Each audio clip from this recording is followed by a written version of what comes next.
So yun, mga pagpalang hapon mga idol. So ngayon ay katatapos lang natin magkasa ng gamit, no.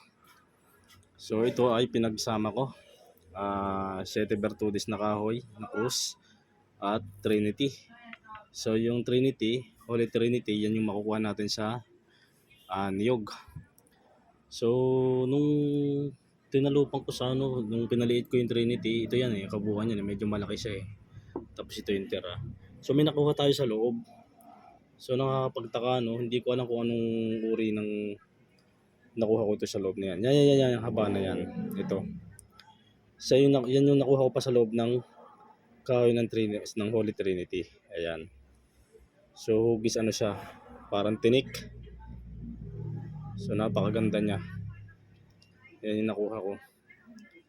So ngayon ikakasa natin dito sa singsing. Ayan. Kakasa natin dyan.